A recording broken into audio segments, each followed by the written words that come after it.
Hello student, कैसे हो आप लोग? आई होप बहुत अच्छे होंगे। तो आज हम लोग वेव इक्वेशन का चैप्टर 18.2 देखने वाले हैं, एक्सरसाइज 18.2, जो मेरा BS अग्रवाल बुक है एंड 44th एडिशन है। BS Agarwal book 44th edition. Okay, तो अब हम लोग देखते हैं प्रॉब्लम। ओके, प्रॉब्लम देखने से पहले कुछ बातों का जानना जरूरी होता है कि वेव इक्वेशन में हमने क्या पढ़ा था। अगर आप नए हैं तो फिर भी आप यहाँ से एक शॉर्ट इंट्रो ले सकते हैं, जिससे कि आपको समझने में आसानी हो जाएगी। देखो, वेव इक्वेशन का जो मेरा क्वेश्चन जो रिलेटेड रहेगा, वो क्वेश्चन मेरा रहेगा स्ट्रिंग से related. And string, I hope अगर आपको नहीं आता होगा तो स्ट्रिंग मतलब होता है धागा। एंड धागा बोले तो जो माँ सरस्वती जी के हाथों में जो बीना होती है, बीना में जो तार बांधा हुआ रहता है, यहाँ से लेकर यहाँ तक ऐसे जो बांधा हुआ रहता है, इसी तार को हम लोग बोलते हैं स्ट्रिंग। ओके, एंड स्ट्रिंग को जब हम लोग ऊपर करते हैं तो क्या करने लगता है, थोड़ा सा ऊपर ऐसे डिस्प्लेस करते हैं, बोले तो थोड़ा सा ऐसे मूव करते हैं, तो अगर मूव करने के बाद छोड़ देते हैं तो वाइब्रेट करने लगता है। वही जो वाइब्रेशन होता है स्ट्रिंग का, जो मान लेता हूँ कि ये स्ट्रिंग है, इसको मैंने थोड़ा सा डिस्प्लेस किया। डिस्प्लेस करने का मतलब कि थोड़ा सा मैं ऊपर उठाया कहीं से भी पकड़ कर, तो ये क्या करने लगा, यहाँ मैं पकड़ के रखा हुआ हूँ, जब मैं छोड़ूंगा तो क्या करने लगेगा, वाइब्रेट करने लगा ऐसे ऐसे। ओके, आपने देखा होगा अक्सर कि कैसे वाइब्रेट करता है। एक रस्सी को बांध देते हैं एंड उसको जब हम लोग थोड़ा सा ऊपर डिस्प्लेस करते हैं, छोड़ते हैं, तो कैसे वाइब्रेट करता है। यही जो वाइब्रेशन है इसका, वाइब्रेशन इसका जब हम लोग इक्वेशन लिखते हैं, इस कर्व का इक्वेशन लिखते हैं, अगर डिफरेंशियल इक्वेशन की बात करें, डिफरेंशियल इक्वेशन, तो वेव डिफरेंशियल इक्वेशन जो इसका आता है उसको हम लोग वेव इक्वेशन कहते हैं। तो वो डिफरेंशियल इक्वेशन है del two y upon del t square बराबर c square into del two y upon del x square. इसका डेरिवेशन भी हमने करा रखा है। ओके, तो वेव इक्वेशन का हम लोग सोल्यूशन भी देखे थे। जब इसका हम लोग देखो PD है, PD को हम लोग अगर सोल्यूशन निकाले, पार्शियल डिफरेंशियल इक्वेशन को सोल्व करते हैं, तो y का मान आता है C1 cos px plus C2 sin px, okay, into C3 cos CPT plus C4 sin CPT। Okay, ये मेरा कुछ वेव इक्वेशन का सोल्यूशन आते हैं। इसका सोल्यूशन हम इसका ये मेरा जनरल सोल्यूशन होता है। जनरल सोल्यूशन होता है, अगर पार्टिकुलर सोल्यूशन निकालते हैं, पार्टिकुलर सोल्यूशन किसी क्वेश्चन का पार्टिकुलर सोल्यूशन निकालते हैं, तो इसमें हमारा जो C1 C2 C3 C4 and फिर एक P है, C1 C2 C3 C4 and P है, ये मेरा कांस्टेंट है। सी यहाँ पे देखो, ये सी हमारा वेव इक्वेशन में दिया गया कांस्टेंट है, तो इसका मान नहीं निकालते। C1 C2 C3 हमारा इंटीग्रल कांस्टेंट, जब इंटीग्रेशन करते हैं, इसको डिफरेंशियल इक्वेशन है तो उसको पता है कि इंटीग्रेट करके हम लोग इसका मान निकाले होंगे। तो इंटीग्रल कांस्टेंट होता है, इंटीग्रल कांस्टेंट P। जब हम लोग method of separation of variable की बात करते हैं, तो वहाँ पे हम लोग P एज्यूम करते हैं, method of separation of variable, तो वहाँ पर P एक कांस्टेंट एज्यूम करते हैं। ओके, तो ये मेरा 4 टर्म इंटीग्रल कांस्टेंट एक P है। पांचों का टर्म निकालकर, पांचों का टर्म निकालने के बाद, मान निकालने के बाद इस इक्वेशन में हम लोग पुट कर देते हैं, तो वो मेरा पार्टिकुलर सोल्यूशन दे देता है, या फिर इसको बोलेंगे रिक्वायर्ड सोल्यूशन। रिक्वायर्ड सोल्यूशन, तो इस C1 C2 का मान निकालने के लिए हमें कंडीशन मालूम होना चाहिए। वो कंडीशन होता है boundary condition. Boundary condition and initial condition के हेल्प से हम लोग क्या निकालते हैं, इसका मान निकालते हैं। बाउंड्री कंडीशन आई होप आपको पता होगा। बाउंड्री कंडीशन बोले तो हम बाउंड्री पर बात करेंगे।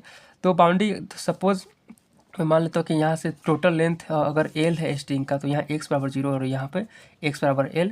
ओके, जब मैं ऊपर इसको डिस्प्लेस करूँगा तो डिस्प्लेस हो जाएगा, यहाँ से जो डिस्टेंस होता है, वर्टिकल डिस्टेंस ये y होता है, इस पार्टिकल का डिस्प्लेसमेंट इतना होगा। अगर यहाँ की बात करें तो यहाँ से उठकर यहाँ आया तो ये y2 में मान लेते हैं डिस्प्लेसमेंट होता है। तो अगर हम बाउंड्री कंडीशन की बात करें तो हम लोग बाउंड्री पर देखेंगे। ओके, अगर हम लोग बाउंड्री कंडीशन की बात करें तो हम लोग हमेशा बाउंड्री पर देखेंगे। तो बाउंड्री पर कर देख सकते हैं कि यहाँ का पार्टिकल कभी भी डिस्प्लेस नहीं होगा, नहीं यहाँ का पार्टिकल कभी भी ऊपर आ जाएगा। यहाँ पे हमने बांध के रखा हुआ है, यहाँ भी हमने बांध के रखा है, तो यहाँ कभी भी y अगर डिस्प्लेसमेंट है, जैसे यहाँ पे देखा जाए, ये हमारा अगर y है तो यहाँ पे y 0 रहेगा, x बराबर 0 पर y बराबर 0, और जब x बराबर L हो जाएंगे, बस इस पॉइंट की बात करते हैं, यहाँ भी y 0 रहेगा। तो ये मेरा बाउंड्री कंडीशन मिलेंगे। बाउंड्री कंडीशन बोले तो x बराबर 0, y बराबर भी 0 एंड x बराबर L, तो y बराबर 0। ओके, इनिशियल कंडीशन में हम लोग टाइम 0 पर हम लोग इनिशियल कंडीशन देखते हैं। तो इनिशियल कंडीशन में बोले तो हमारा y x eight any distance x and time 0 पर हमारा क्या है, डिस्प्लेसमेंट। मान लेता हूँ कि मैं स्ट्रिंग को ऐसे ऊपर डिस्प्लेस, देखो ये मेरा स्ट्रिंग है, इसको मैंने डिस्प्लेस किया। उस समय जो मेरा डिस्टेंस था वो मेरा fx था। एट टाइम इजकल टू 0, मतलब जब मैंने इसको डिस्प्लेस किया उस समय का मैं टाइम, वहीं से टाइम गिनना शुरू करूँगा, तो टाइम 0 पर जो डिस्प्लेसमेंट मैंने दिया है वो fx है। एंड जब मैं इसको डिस्प्लेसमेंट करूँगा, अगर छोड़ने के बाद क्या करने लगा, मोशन में आ जाएंगे। मोशन बोले तो वेलोसिटी का कॉन्सेप्ट आ जाएगा। जब टाइम है, डिस्प्लेसमेंट है, तो यहाँ से हम लोग dy/dt करके वेलोसिटी निकालेंगे। And time t equal to 0 पर इसका वेलोसिटी देखेंगे। ऐसा भी तो हो सकता है कि मैंने जब ये वाइब्रेट कर रहा होगा तब मैंने जाकर देखा, तो तब हमने जाकर देखा तो जो मेरा टाइम रहेगा जब मैंने देखना शुरू किया उस समय टाइम 0 लेंगे, और उस समय अगर मोशन में रहेगा तो उसका कुछ ना कुछ स्पीड होंगे जिसका मान GX में मान लेता हूँ। तो बाउंड्री कंडीशन में 2 लगाएंगे और इनिशियल कंडीशन में जो ये दोनों लगाकर हम लोग क्या करेंगे, क्वेश्चन को सोल्व करेंगे। सोल्व करने का मतलब कि C1 C2 C3 and C4 and P का मान निकालेंगे, एंड देन हम लोग इस सोल्यूशन में जनरल सोल्यूशन में पुट करके पार्टिकुलर सोल्यूशन हम लोग निकाल लेंगे। ओके, तो क्या होते हैं प्रॉब्लम वो अब हम लोग देखना शुरू करें। एक बार मैं फिर बता देता हूँ कि कोई भी अगर स्ट्रिंग से रिलेटेड अगर हमारा क्वेश्चन आएगा, अगर वाइब्रेशन उसमें हो रहा है, तो जो स्ट्रिंग जो मेरा जो शेप बनाता है ऊपर खींचने के बाद, डिस्प्लेस करने के बाद जो ऐसे ऐसे वाइब्रेट करता है, उसका एक इक्वेशन दिया गया है, डिफरेंशियल इक्वेशन, एंड इसका सोल्यूशन ए है। एंड सोल्यूशन में से C1 C2 C3 and C4 का मान कैसे निकालेंगे, मान निकालेंगे हम लोग बाउंड्री कंडीशन लगा के। सिंपल है, क्या रहेगा, पहले wave equation, and wave equation का सोल्यूशन ये हो गया। कैसे सोल्व करते हैं वो मेरा फर्स्ट क्वेश्चन में हम लोग देखेंगे, वैसे हम लोग बता चुके हैं कि कैसे सोल्व होता है, लेकिन क्वेश्चन में जो BS अग्रवाल का फर्स्ट क्वेश्चन है उसमें सोल्व कैसे किया जाता है वो हमें दिखना है। ओके, ये मेरा सोल्यूशन हो गया। सोल्यूशन के हम लोग C1 C2 C3 के मान कैसे निकालते हैं, बाउंड्री कंडीशन इनिशियल कंडीशन लगा के, एंड देन निकलने के बाद हम लोग इसमें पुट करेंगे, मेरा रिक्वायर्ड सोल्यूशन आ जाएगा। ओके, तो फर्स्ट क्वेश्चन की अगर बात करें तो मेरा फर्स्ट क्वेश्चन दिया गया है कि सोल्व कम्प्लीटली द इक्वेशन। ये जो इक्वेशन है वेव इक्वेशन है, वेव इक्वेशन को कम्प्लीटली सोल्व करना है, रिप्रेजेंटिंग द वाइब्रेशन, वाइब्रेशन हो रहा है, वाइब्रेशन ऑफ ए स्ट्रिंग जिसका लेंथ कितना है, L है, and fix at both in, दोनों इन पर क्या कर दिया, मान लेता हूँ कि ये मेरा इंड है A एंड B।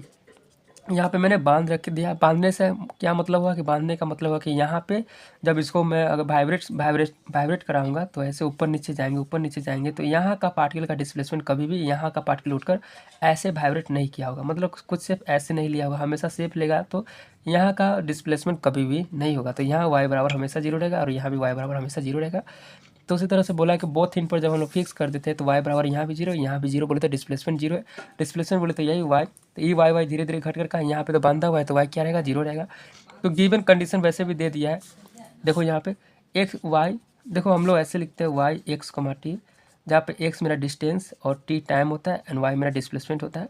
तो x का मान 0 की बात कर रहे हैं, तो हम लोग कहाँ की बात करें, यहाँ x पावर 0 है, टोटल लेंथ हमारा कितना है, L है, तो यहाँ पे x पावर L, इसका मतलब है कि टोटल लेंथ मेरा L है। कंडीशन देखो y 0, t पर जब x का मान 0 है, y x का मान 0 एट एनी टाइम t, यहाँ पे किसी भी टाइम पर देखेंगे जब हाइब्रिड हो रहा होगा उस समय 0 रहेगा। And second condition L, t, यहाँ पर भी जब L का मान 0 रहेगा, x का मान L रहेगा, बोलते इस पॉइंट की बात करें तो वहाँ भी क्या रहेगा, 0 रहेगा। तो मेरा कंडीशन दे चुका है, यहाँ पे देख सकते हैं t बराबर यहाँ पे 0 है, बोलते ये मेरा इनिशियल कंडीशन है। इनिशियल कंडीशन f(x) दिया गया एंड मेरा देखो dy/dt वेलोसिटी है, एंड t=0 बोले तो इनिशियली वेलोसिटी मेरा क्या है, 0 है। 0 मतलब है, तो इसका मतलब क्या है कि इनिशियली जब हम लोग देख रहे हैं t=0 बोले तो जब हम लोग देख रहे थे, जब मैंने देखना शुरू किया तो उसमें स्ट्रिंग मेरा क्या है, रेस्ट में, वेलोसिटी नहीं मतलब कि रेस्ट में। ओके, तो हम लोग सोल्व करते हैं। देखो मेरा इक्वेशन है, इसको सोल्व करना है, तो सोल्व करने के लिए हम लोग method of separation of variable लगाते हैं। तो method of separation of variable में हम लोग देखो इसमें हम लोग लिखे नहीं है, वो इसको जो हमने सोल्व किया है, ये मेरा बाउंड्री कंडीशन लिखे हुआ है और ये मेरा इनिशियल कंडीशन ही हम लोग लिखे हुए हैं। देखो इसमें मैंने सॉल्यूशन, वैसे देखो आप जाकर मेरा वीडियो चेक कीजिएगा तो उसमें मेरा सॉल्यूशन मिल जाएगा। जब इसको हम लोग सोल्व करते हैं method of separation of variable लगा के, तो मेरा एक सॉल्यूशन निकल कर आता है y बराबर C1 cos px, C2 sin px, C3 cos cpt and C4 sin cpt। देखो कम्प्लीटली सोल्व करना है, इसलिए देखो बहुत ही थोड़ा लेंदी होता है, बड़ा होता है, लेकिन आसान होते हैं, जिससे टाइम मेरे पास है नहीं ज़्यादा, इसलिए मैंने शॉर्ट का डायरेक्ट इसका सोल्यूशन लिख दिया। क्योंकि सोल्यूशन इसको याद कर लीजिएगा, C1 cos px, C2 sin px into C3 cos cpt, C4 sin cpt, तो इसी से आपका सारा क्वेश्चन बन जाएगा। तो नाउ जब मेरा सोल्यूशन, इसका सोल्यूशन निकाले तो कुछ इस तरीके से आ गया। नाउ अप्लाई बाउंड्री कंडीशन करेंगे। देखो बाउंड्री कंडीशन करेंगे तो मेरे देखो फर्स्ट बाउंड्री कंडीशन जब x बराबर 0 एट एनी टाइम t, मेरा क्या रहेगा, 0 रहेगा, y मेरा क्या रहेगा, डिस्प्लेसमेंट 0 है। तो इसमें पुट करते हैं, देखो इसमें पुट करेंगे तो क्या हो जाएगा, y बराबर 0 हो जाएंगे, x बराबर 0 रखेंगे तो cos 0 1 हो जाएंगे तो C1 हो जाएगा। देखो साइन 0 p इंटू 0 रखेंगे तो C2 इंटू 0 0 हो जाएंगे, तो इसलिए C1 बच जाएगा वाली इतना में से। ये मेरा तो t वाला फंक्शन है। देखो जब हम लोग method of separation of variable निकालते हैं तो y बराबर x इंटू टी एज्यूम करते हैं। ओके, x का मान यहाँ पे निकल के आता है, यही C1 cos px plus C2 sin px into T बराबर निकल के आता है C2 C3 cos cpt plus C4 sin cpt। Okay. तो यहाँ पे देख सकते हैं ये मेरा एक्स वाला फंक्शन है और ये मेरा टी वाला फंक्शन है। तो जब हम लोग एक्स के फंक्शन, इतना एक्स का फंक्शन है और इतना टी का फंक्शन है, हमने एक्स का मान रखा है तो हमेशा एक्स वाले फंक्शन को जीरो बनाएंगे, टी वाले फंक्शन को जीरो नहीं बनाएंगे, क्योंकि यहाँ RHS में क्या LHS में जीरो है, इसलिए इसको जीरो ना बनाकर हम लोग इस वाले टर्म में जीरो बनाएंगे। तो इस वाला टर्म में जीरो हो जाएगा तो C1 बराबर जीरो हो जाएंगे। तो CN यहाँ पे जीरो मान पुट करेंगे तो क्या हो जाएगा, इतना C1 का मान जब पुट करेंगे इसमें तो मेरा क्या हो जाएगा, C2 sin px बचेगा। देखो C2 sin px इंटू ए वाला टर्म बचेगा, C2 sin px इंटू ए वाला टर्म बचेगा। Now second boundary condition L into T रखेंगे, x का मान L at any time t, मेरा y बराबर क्या रहेगा, जीरो। तो y बराबर जब जीरो रखेंगे, जब x का मान L पुट करने के बाद, तो मेरा देखो इसमें तो x का मान है नहीं तो इसको कुछ करेंगे नहीं, तो इस बार हमारा जो पुट किया ये मेरा x वाला फंक्शन है। ओके, इतना था, C1 का मान जीरो रखे तो सिर्फ इतना बचा, और इतना बचने के बाद यहाँ पे आया। तो अब हम लोग क्या करेंगे, इसको तो जीरो बनाएंगे नहीं, बनाएंगे तो यही दोनों में से बनाएंगे। तो देखो C2 का मान जीरो नहीं बना सकते, क्योंकि अगर C2 का मान पुट करेंगे तो ये वाला मान है पूरा जीरो बन जाएगा, इसलिए किसको जीरो बनाएंगे, इस वाले टर्म को। यहाँ पे इस वाले टर्म को बनाएंगे, तो इस वाले टर्म को मैंने जीरो बनाया। साइन PI, साइन जीरो का मान होता है n पाई। ओके, जीरो का मान होता है n पाई, तो साइन n PL हो जाएगा। ओके, PL इधर उल्टा लिखा गया, जीरो का मान n पाई बराबर क्या हो जाएगा, PL हो जाएगा। दोनों कंपेयर कीजिएगा तो PL इक्वल टू n पाई हो जाएगा, PL इक्वल टू यहाँ से p का मान मैंने निकाल दिया। हमने कहा था कि p भी मेरा कांस्टेंट है, p का मान क्या निकल कर आ गया, n pi upon l। Okay, तो देखो C1 एंड p का मान निकल गया, बच गया C2, C3 एंड C4। लोग यहाँ पे p का मान पुट करेंगे, p का मान देखो यहाँ पे था C1 का मान जीरो एंड p का मान, C1 का मान जीरो तो मेरा टर्म जीरो हो जाएगा, जो यहाँ पे मैंने लिखा। p का मान पुट करेंगे तो C2 साइन n पाई एक्स इंटू C3, यहाँ भी p था, यहाँ भी p है, यहाँ भी p है, तो क्या हो जाए n पाई c into T n pi upon L, c into T n pi upon L. Now आप लोग इनिशियल कंडीशन लगाएंगे। इनिशियल कंडीशन मैंने कहा था कि यहाँ पे क्या था, दिया गया है रेस्ट में, यानी कि जीरो वेलोसिटी है, तो dy अपॉन dt निकालना है बोला, तो इसको डिफरेंशिएट करेंगे टी के रेस्पेक्ट में। तो देखो टी के रेस्पेक्ट में कर रहे हैं तो एक्स वाला टर्म मेरा क्या हो जाएगा, कांस्टेंट हो जाएगा, C3 भी कांस्टेंट, C4 भी कांस्टेंट, इसको डिफरेंशिएट करेंगे तो C2 साइन n पाई एक्स, ये तो कांस्टेंट है, C3 कांस्टेंट है, कॉस का डिफरेंशिएट करेंगे, सॉरी यहाँ पे डिफरेंशिएट यहाँ क्या हो गया है, कॉस का डिफरेंशिएट करेंगे तो C2 साइन px। देखो p का मान यहाँ पे n पाई अपॉन एल रखना है। ओके, थोड़ा सा नहीं रखे हैं क्योंकि भारी ना लगे इसलिए मैंने नहीं रखा, लेकिन रखना पड़ेगा आपको। यहाँ पे कॉस का डिफरेंशिएट करेंगे तो साइन हो जाएगा, फिर अंदर वाले को डिफरेंशिएट करेंगे तो सी पे निकल के आ जाएगा। ओके, आई होप आपको डिफरेंशिएशन आता होगा। नाउ अगर हम लोग एक कंडीशन रखना होगा तो टाइम बराबर जीरो रखना पड़ेगा। इस समय हम लोग अब टाइम का फंक्शन में हम लोग जीरो रख रहे हैं। ओके, तो टाइम बराबर इस फंक्शन को जीरो बनाएंगे, पहले टी का मान जीरो रखेंगे तो साइन जीरो क्या हो जाएगा, जीरो, कॉस टी का मान जीरो तो कॉस जीरो क्या हो जाएगा, 1 हो जाएंगे, तो ये वाला टर्म जीरो हो जाएगा, बच जाएगा ये मेरा C4। इस बार हम लोग किसको मान लगाएंगे, ये मेरा टी वाला फंक्शन है। ओके, एक्स वाले को तो जीरो बनाएंगे नहीं क्योंकि हमने मान टी बराबर रखा है, तो C4 आ गया, यहाँ पे C4 बराबर जीरो कर देंगे।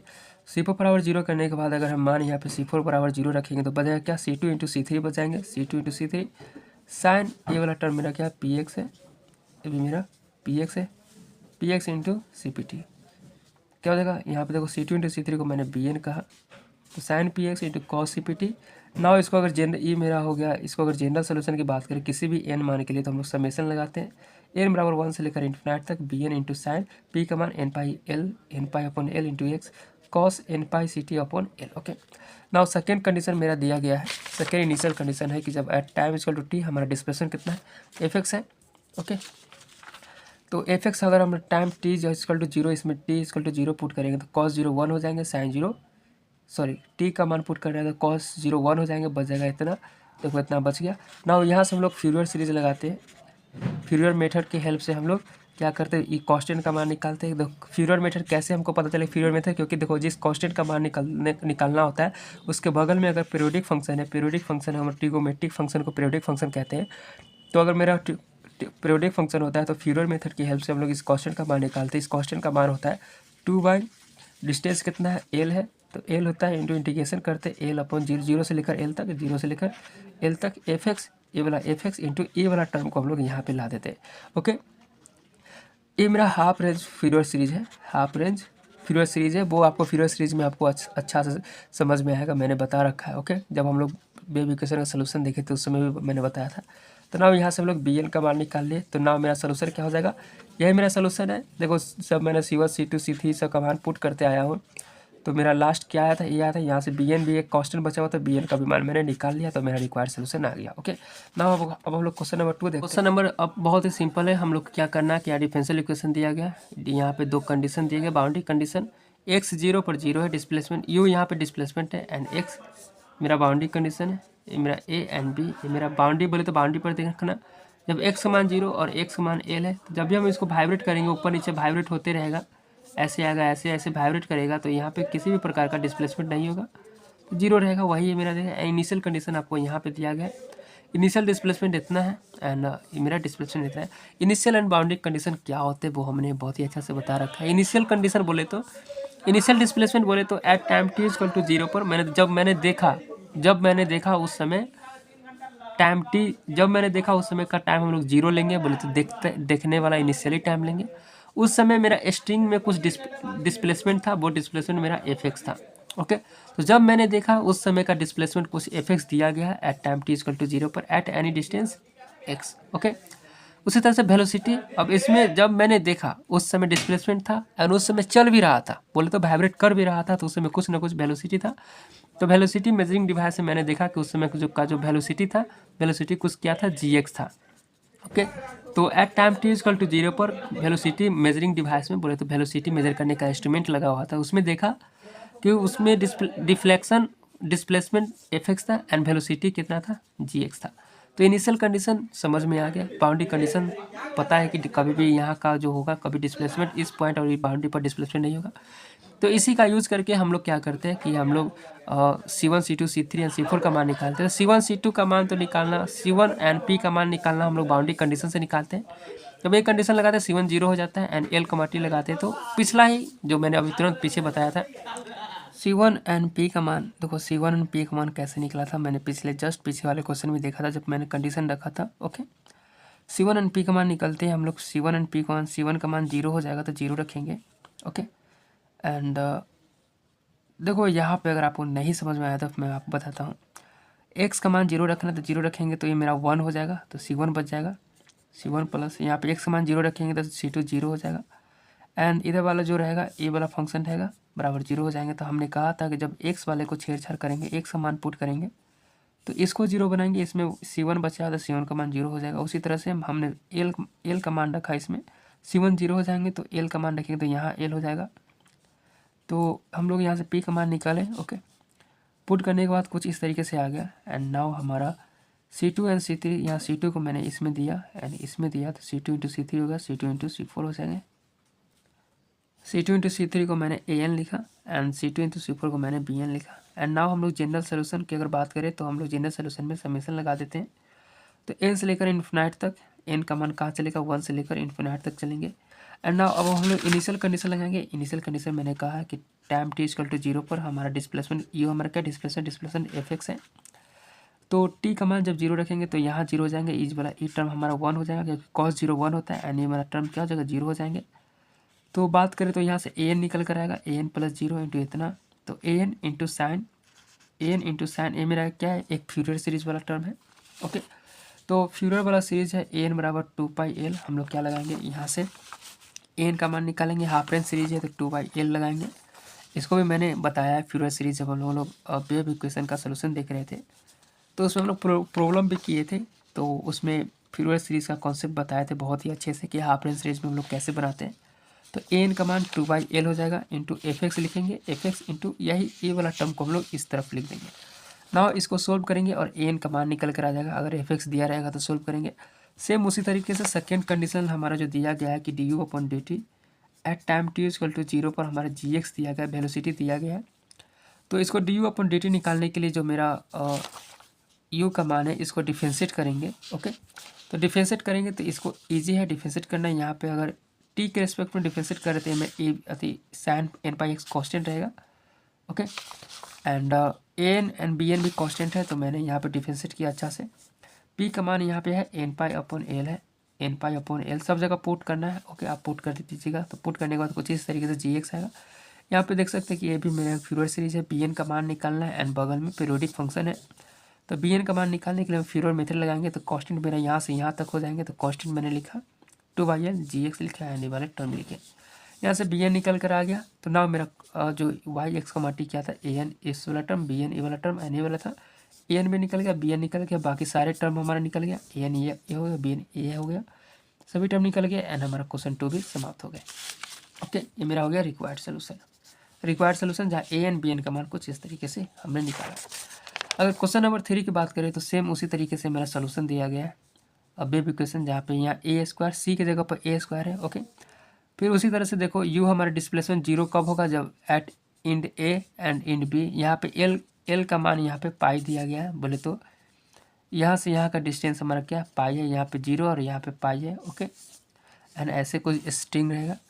इनिशियल कंडीशन यहाँ वेलोसिटी की बात करें, time T equal to zero पर जीरो है, एंड ये मेरा एक्स दिया गया है। ओके, तो ये मेरा वेव इक्वेशन है। वेव इक्वेशन का सोल्यूशन कुछ इस तरीके से निकला था। अब कंडीशन निकालेंगे, C1 का मान जीरो हो जाएगा। देखो C1 का मान जीरो कैसे हुआ, एक्स का मान मैंने पुट किया, एक्स का मान पुट करूँगा यहाँ पे, तो इसका मान क्या हो जाएगा 1 हो जाएंगे C1, इसका मान जीरो हो जाएंगे। देखो साइन जीरो जीरो हो जाएंगे, जीरो इंटू जीरो जीरो हो जाएंगे, इसको तो छोड़ ही देंगे। तो जीरो हम लोग किसके कारण बनाने, एक्स के कारण, तो एक्स का मान इसको हम लोग जीरो बनाएंगे, टी वाले फंक्शन को छोड़ देंगे, तो C1 बराबर जीरो हो जाएगा। उसी तरह से अगर एक्स का मान पाई इंटू टी करेंगे तो पी का मान निकल कर आएगा। पी का मान क्या होता है, एन पाई अपॉन एल होता है। एल का मान यहाँ पे टी पाई लेंगे, क्योंकि डिस्टेंस यहाँ पे एल के जगह पर क्या है पाई है, तो पाई से पाई कैंसिल, पी का मान एन निकल कर आ गया। नाउ अगर हम लोग पुट करेंगे C1 का मान जीरो पुट करेंगे, ओके जीरो, एंड पी का मान एन पुट करेंगे, तो कुछ इस तरीके से पुट करने के बाद यहाँ से पुट करेंगे C1 का मान जीरो और पी का मान एन, तो हमारा एक कुछ इक्वेशन आ जाएंगे। नाउ इनिशियल कंडीशन लगाएंगे हम लोग। इनिशियल कंडीशन पता है कि वेलोसिटी जीरो है, तो वेलोसिटी पहले वेलोसिटी निकालने के लिए डिफरेंशिएट करेंगे, तो इस वाले टर्म को डिफरेंशिएट करेंगे तो कुछ इस तरीके से टर्म आएगा। And now T equal to zero को रखेंगे तो वेलोसिटी क्या हो जाएगा, जीरो हो जाएंगे। तो टी जीरो रखेंगे तो देखो यहाँ पे अगर जीरो रखेंगे तो टर्म जीरो, तो पूरा टर्म जीरो हो जाएगा। इस वाले टर्म पर जीरो रखेंगे तो कॉस जीरो 1 हो जाएगा, तो C4 इंटू एन सी आ जाएगा। यहाँ से अब देखो इसमें मैंने छेड़छाड़ किया, बोले तो टी वाले फंक्शन में छेड़छाड़ किया, तो यहाँ से C4 मेरा कॉन्स्टेंट बचा हुआ था इसमें, तो C4 बराबर हम लोग जीरो बना दिए। ओके, तो C4 बराबर जीरो रखने के बाद देखो यहाँ पे इसका मान अगर जीरो रखेंगे C4, तो C2 इंटू C3 आ जाएंगे, और ये वाला टर्म तो जीरो बन जाएंगे। C2 into C3 into sine n pi n x into ये वाला टर्म रहेगा। तो नाउ अब हमारा जो नेक्स्ट कंडीशन क्या था इनिशियल कंडीशन में, कि at time T equal to zero हमारा डिस्प्लेसमेंट कितना है, एक्स है। Second initial condition ICS initial condition, T put करेंगे जीरो, तो यहाँ पे ये मेरा 1 हो जाएगा, AN इंटू ए हो जाएगा। यहाँ से देखो AN एंड पीरियोडिक फंक्शन है, पीरियड लगाएंगे, पीरियड मेथड से हम लोग AN का मान निकालेंगे, AN का मान निकाल दिया। 2/L है, हाफ रेंज रीच है, L के जगह पर पाई है, तो जीरो से लेकर पाई तक चलेंगे। कुछ इस तरीके से ऐसे था, यहाँ जीरो और पाई है, तो यहाँ से हम लोग मान निकाला कुछ इस तरीके से, AN का मान निकाला तो AN का मान निकल गया। एंड नाउ हमारा रिक्वायर्ड सोल्यूशन हो जाएगा एक्स को टी क्या हो जाएगा, समेशन ऑफ ए के पावर एन, एन के बराबर 1 से लेकर infinite into cos n pi c t upon n pi into n pi से pi cancel into sine n pi थे, एन सी थे, एन एक्स थे। ओके, जहाँ से एन का मान निकल गया और बाकी सभी का मान निकल गया। दिस इज मेरा रिक्वायर्ड सोल्यूशन है। ओके।